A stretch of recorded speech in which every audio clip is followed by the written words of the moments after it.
Nespresso ice Leggero. So this is how I make it. As you can see, it has a water container. You take a glass, fill it up with ice, heavy cream, 6 to 7 teaspoons. You steam the heavy cream.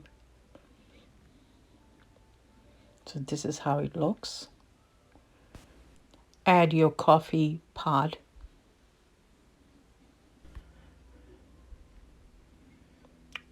Close it, press it on the top, and there's your coffee. Add your heavy cream. You can add sweetener or sugar, it's up to you. And enjoy. Thanks, guys, for watching.